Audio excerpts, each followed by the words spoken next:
Welcome to the Woke Conservative Podcast, where we are woke to the social injustices and rampant racism of the left. I'm your host, Woke Conservative, and this is the Constitution Series Part 12, a series where we take an in-depth examination of the Constitution from start to finish. If you have not listened to the previous parts of the series, I recommend you do that first. I will put the links for them down below. Before we begin, let's briefly talk about the Bill of Rights. In 1789, Congress sent 12 amendments to the states. 10 of them were accepted, and these 10 then became the Bill of Rights. The two that were not accepted had to do with congressional representation and pay. Today, we will cover the first 5 amendments of the Bill of Rights. Amendment 1. Congress shall make no law respecting an establishment of religion or prohibiting the free exercise thereof or abridging the freedom of speech or of the press or the right of the people peacefully to assemble and to petition the government for a redress of grievances.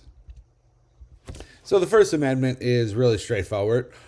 Congress shall not make any laws that would prevent a religion from being formed or against the practices of any religion. They can't prevent free speech of the press and the people. Also, the people have the right to freely assemble, and that they can petition the government with their grievances.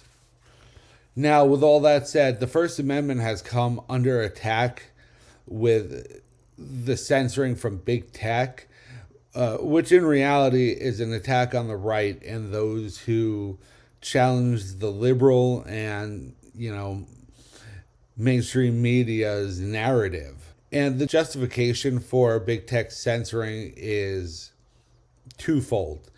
One is they're a private company, so they can allow whoever they want on their social media platforms.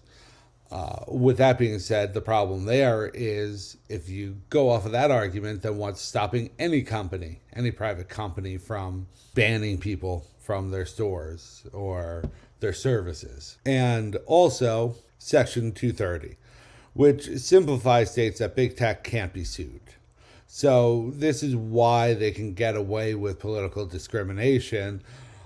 And Trump had done some work to lessen the power of 230, and the Republicans in Congress are working on it as well, but it's slow going and with a lot of resistance.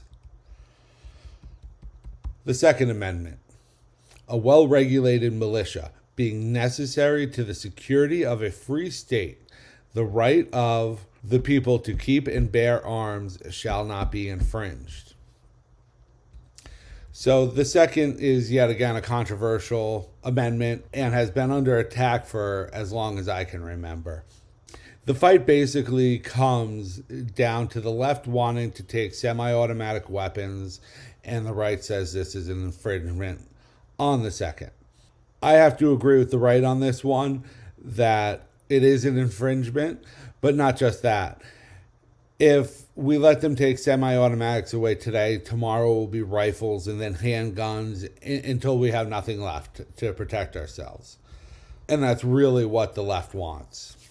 They don't want us to be able to defend ourselves against government and tyranny. It is also heavily debated is what the laws are around gun ownership and the buying of, be it waiting periods, background checks, etc.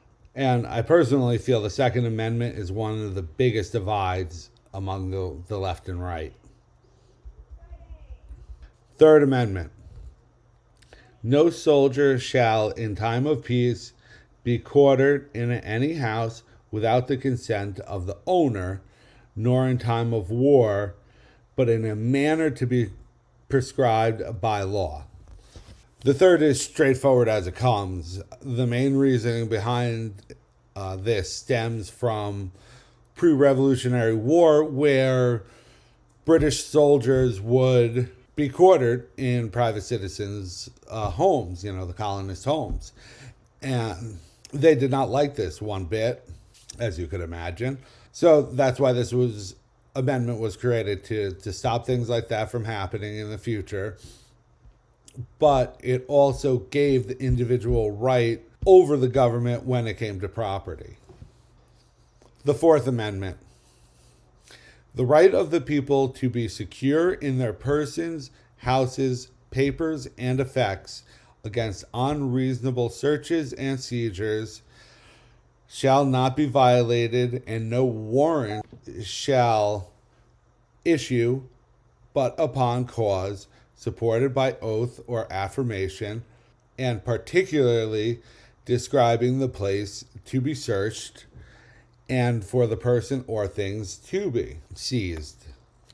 So the fourth keeps the same vein as the third as far as how and why the government can enter your home. And it provides the individual rights when it comes to your property. Another part of the fourth that is so important is that it sets up the laws around warrants. This is huge because now by stating, and no warrants shall issue but upon probable cause supported by oath or affirmation, and particularly describing the place to be searched and the persons or things to be seized, the government can't just barge into your house. They can't hold a grudge on you and go in there for no reason. They have to have evidence. And this forces the law to do their due diligence. And also, they can only look for the items on the warrant, nothing else. So, and this doesn't just cover your house, it covers pretty much any property you may have. Car, homes, and also your person. That's also huge as well because it prevents you from being searched unlawfully. The Fifth Amendment. No person shall be held to answer for a capital or otherwise infamous crime unless on the presentment or indictment of a grand jury, except in cases arising in the land or naval forces or in the militia, when in actual service, in time of war or public danger. Nor shall any person be subject for the same offense to be twice put in jeopardy of life or limb. Nor shall be compelled in any criminal case to be a witness against himself. Nor be deprived of life, liberty, or property without due process of law. Nor shall private property be taken for public use without just compensation.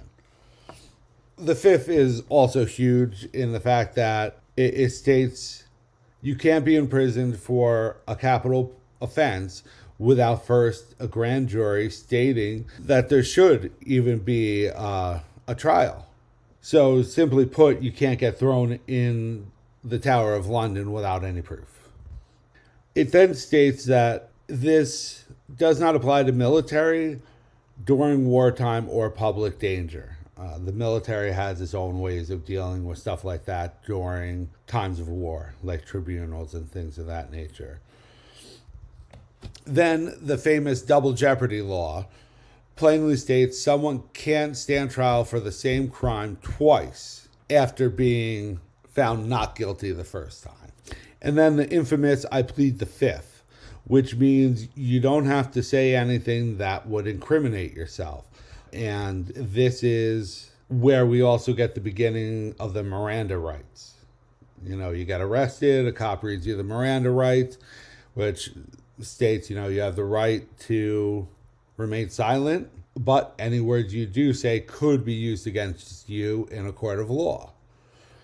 So it basically is telling you, shut up and don't say anything until your lawyer gets there, or whatever you do say could be held against you. It could be used in court.